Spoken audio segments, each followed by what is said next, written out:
That beer's old. Okay. Hello.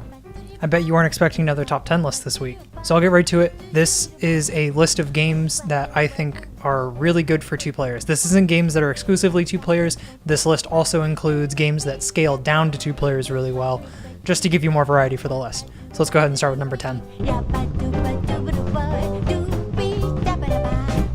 Scientists versus dinosaurs. I mean, how much cooler can it get, right? This is a really cool game. I just played it for the first time the other day. It does not have a lot of depth. I could literally explain it in under 2 minutes probably, and you would know how to play it. 1v1 games with asymmetrical starts or objectives hold a very special place in my heart. They are usually horribly one-sided and very hard to balance. This is probably one of the best 1v1 games I've played this year, and it's extremely simple. Seriously, it only takes a couple minutes to explain, so I might as well just do it right now. Basically, a team of scientists are trying to capture a bunch of baby raptors. The scientist player plays as the 4 scientists, and the raptor player gets to play as the mama raptor and her 5 babies. The raptor can win by having 3 out of her 5 babies escape, or by killing all of the scientists. The scientists just have to kill... tranquilize 3 of the baby raptors. To decide who gets to do what action, you draw from the same pile of cards, all labeled 1 through 9, and all of the cards are played face up. Whoever has the higher value gets to go. The amount of actions that you get for that turn is determined by the amount that you score higher than the other person. So if I play a 9 and you play a 5, I get 4 actions, which can be to move 3 spaces and then neutralize a raptor. Or as the raptor player, you could move a couple spaces and then brutally murder a scientist. Because all of the cards are numbered 1 through 9, the game only lasts 9 turns. You should probably have a winner by then. The good thing is, since they're face up, you know exactly what the other person has access to, so you can try and bid them out that way. It leads to a lot of really hard reads because everything but the 3 cards you have in your hand is public information. There, I literally explained the entire game. You could get a copy of the game right now, and just knowing what the starting positions are, you could just play the game from here. One of the reasons why it's number 10 is I haven't really played it that much, but I've enjoyed what I've played. Also, I think it's just slightly lopsided in favor of the scientist, seeing that any scientist can neutralize a baby raptor, but only the mama raptor can kill a scientist. This leads to a lot of really weird interactions, especially as the raptor player, because I keep finding myself like always 1 action short, 1 or 2 actions short, to where I'm forced to run away with a baby raptor or sacrifice one in order to move everything else around. I just don't feel like the turns where the raptors get to capitalize is all that great. Sometimes your only option is you have to run. Maybe if there was a mechanic where a baby raptor couldn't be neutralized if it was in the space right next to the mama raptor, because again, I keep finding myself wanting to approach the scientist with the mama raptor, but just ending up shy, and then having a baby neutralized right next to me, and then having to run away or having to kill the scientist afterwards, which kind of makes it pointless, because you would just choose to move the baby in every single scenario, and then it's just a game of chicken. This is a very rare occurrence, but it does happen, which is why it gets the number 10 spot. Alright, Patchwork. This is another 1v1 game, but it has a little bit less interaction. This is one of those, like, we're playing solitaire together kind of games. Your goal is to create the most aesthetically pleasing quilt. Not that complicated, right? You have a 9x9 board in which you get to decorate, and on BGG it is currently ranked number 85 overall and number 4 for abstract strategy games. It's also ranked number 9 on a very popular category, especially on some other websites for family, so if you want to play with your stepbrother or something, this is a game you should pick up. Be careful before you get Patchwork though, because it was implemented in Patchwork Express, which is about 15 minutes shorter than the normal Patchwork game, and Patchwork Americana, which has some different rules. Just get the original Patchwork if you're gonna get it. Lanterns is a game that some friends that are local to my area introduced me to a couple of months ago. It plays a lot like Patchwork into the whole we're playing solitaire together, because the only interaction that you really have with Lanterns is the benefits that you're giving other people, and the fact that you want to play dedication cards before your opponent because they're worth more earlier on in the game. This is a fun game because the difficulty only really comes from whether or not you're able to win, not whether or not you're able to play it.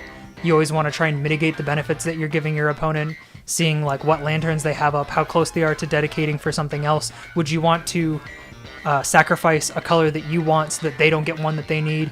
You know, you can go for 2 others and then just go for a different dedication tile. It's kind of complicated if you don't know it, but I'll have some pictures up to kind of show you what it looks like. This is a game that also encourages you watching because you get benefits for whatever the other player does. And this can change your game plan up entirely. The nuances of the game are really cool, like tiles with pictures on them, you get special benefits. If you connect 2 tile pictures, you get even more. If you connect colors and line it up so that it looks nicer, you get more rewards for that because all of the colors are matching. This is a fun game that is technically 1 to 4 players, but I think plays really well with 2 because you're trying to mitigate what you're trying to give the other person as opposed to other 3, which you can't really, control very well. You can also kind of mind game your opponent into giving you a color that you need that they don't really think that you need. So that's it. Lanterns. Good game.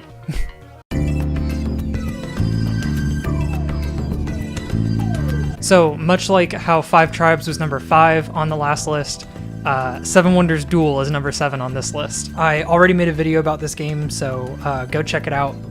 There's nothing I could say here that would do justice for the game that I didn't already say in the video. Although, before you go watch that video after this one, I just want to let you know that it is the 2-player version of 7 Wonders. It has 1 good expansion, Agora, and it is ranked higher and it is better than the original 7 Wonders game. This is a great game and it's wonderful if you're looking to start a fight with somebody.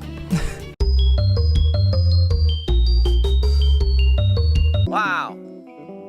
What a beaut. Well, we sure do love our nature games around here, don't we?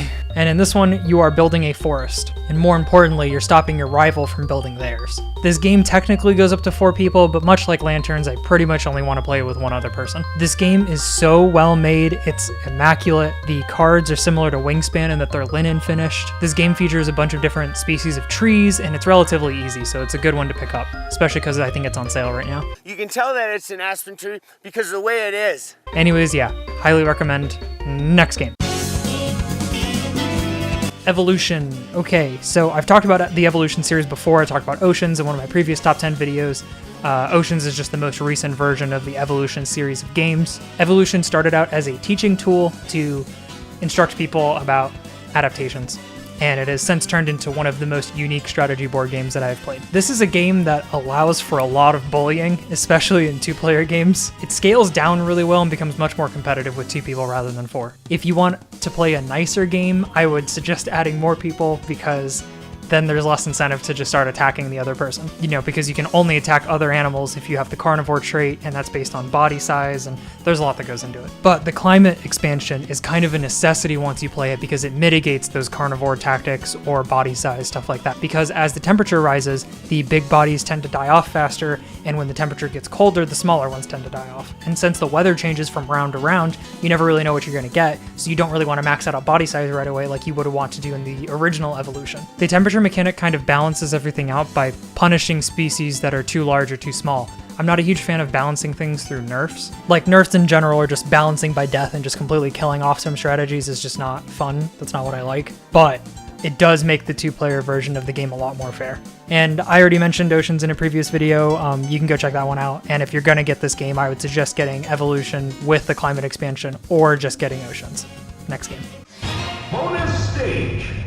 Okay, there's no particular reason for a bonus game in this one. I just feel like it would be criminal if I didn't include a bonus game in this video, so here we go. This video's bonus game is Takedo. Originally released in 2012, this journey takes place on the road to Kaido, which connected Kyoto and Tokyo. This allows players to take their pilgrimage as slowly as possible, taking in the scenery, visiting hot springs, picking up souvenirs. You can even donate to temples along the way. This game actually plays with 2 players pretty much the same way it does with 4 players. Jess and I recently got our hands on the reprint, as well as the Crossroads expansion, which is the only one, and the Collector's Accessory Pack, which has metal coins and miniatures that you can paint. We really like this game, and sometimes when we're just chilling, we'll get to the end of the game and say, fuck it, let's go back. And there's a variant for that as well.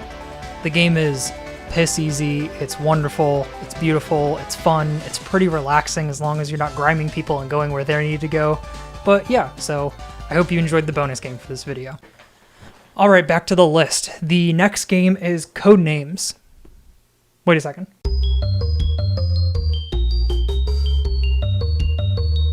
The next game on the list is actually Codenames Duet, which I do not own, I've only played. Codenames was actually the first modern board game that I played back at Smash the Record in 2016, and since then I've played countless versions of that game, so I can only say I'm very glad that they made a 2-player version of this game. One of the big problems with party games in general is that you can't play with anything less than 4 people, like Exploding Kittens, Apples to Apples, Cards Against Humanity, Telestrations, etc.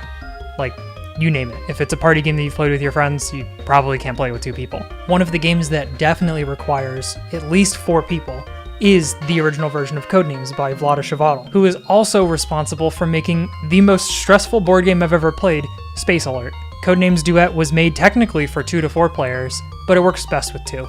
The way that this differs from the original, if you've played that, is that you're just giving clues to your opponent to try and get them to guess. So every single successful guess that they get, you both get points for it. You're just really swapping one-word clues with each other to try and get the most points. Like I said, this is pretty much the first modern board game that I played, and I just want to say I'm very glad that they made a 2-player version because it is very hard to get 4 or more people in the same room in current year.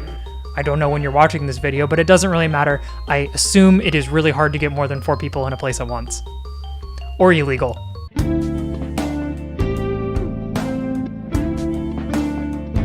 Okay, the next game is my sleeper pick. This is like my favorite game that people just don't know about for some reason, and that is Puzzle Strike. This dummy good deck building game is really what sold me on modern board games. And harder ones for that matter. Nobody balances their games like Sterling Games does, with Codex, Yomi, Pandante, and Puzzle Strike. They are the most balanced games that I've played. And I would honestly say, besides one very particular matchup in Puzzle Strike, it's probably the most balanced board game that I own. Jess and I like it so much that we ended up buying a newer edition, Puzzle Strike Book of Shadows, which you can play on your own or integrate it with the base game. One of the really neat things about Sterling Games is that all of their different games, including Fantasy Strike, the fighting game, all share the same universe and same characters. The fighting game Fantasy Strike even uses GGPO rollback, which makes it feel like your opponent is sitting right next to you. The really cool thing about Puzzle Strike is that it is a 1v1 game, but you can also play a free-for-all with 3 players, or you could play teams with 4 people, or you can play free-for-all for 4 people. It doesn't matter. At every different player count, the game plays entirely differently. This game holds a very special place in my heart, and that is why it gets the number 3 spot on this list. One more thing about Puzzle Strike though. Sterling Games offers print and play versions of all of their games, so I'm sure if you wanted to play Puzzle Strike yourself, and you didn't want to pay full price for it, you can, I think it's $10 on their website. You just basically give them $10 and they'll give you all the files so you can print out and play them by yourself. Instead of cards, they have chips. So good luck with that.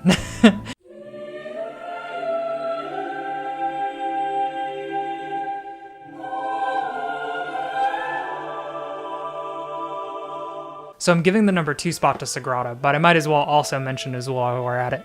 I've done reviews on Sagrada and the 3 different Azuls that are out right now, so you can go check those out. But basically, in both games, you just draft pieces from the center, and you kind of work with what your opponent leaves you until all the pieces are gone. At a 2-player level, Azul can get kind of grimy, which is why I favor Sagrada because there are mechanisms to kind of get around that. If you end up with an unfavorable piece, there's really no option in Azul but to just take it. And in Sagrada, you have tools so that even though you're constantly rolling dice, which you all know how I feel about dice rolling mechanics, it doesn't feel unfair or really all that random. Anyways, I like Sagrada so much that I got the 2 expansions that exist right now, and there is a 5 to 6 player expansion, but I do not have friends, so I don't need it.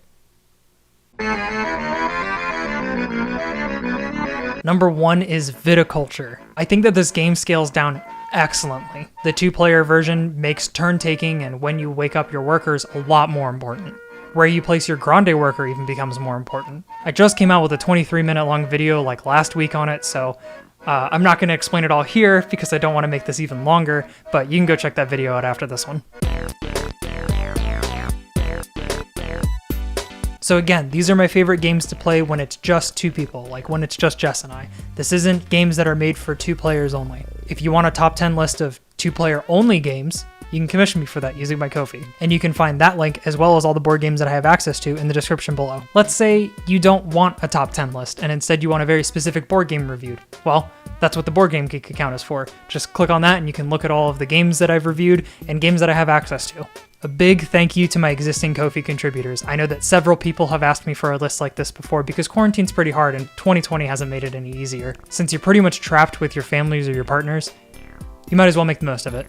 The comment question for this video is, what is the worst two-player board game experience you've ever had? Now, I try not to be negative in my board game videos, but I have a feeling that everyone's played a game against just one other person and had an absolutely horrible experience, and I'd like to know what that is in the comments. For me, it was that one matchup I was talking about in Puzzle Strike earlier. I remember being on the floor in my grandmother's apartment while we were traveling, and Jess and I just pulled out Puzzle Strike.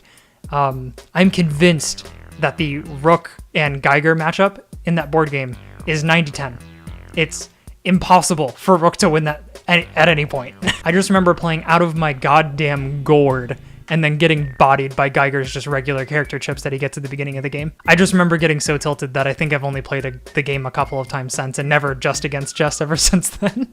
Anyways, thanks for watching. Remember to subscribe if you aren't already. Share this video with somebody if you haven't. I really appreciate it. If you do, we've had a decent amount of growth, but you know, we're still waiting to kind of break through. So if you could share this with anybody you think might like this, I would really appreciate it. Thanks, and I'll see you guys in the comments.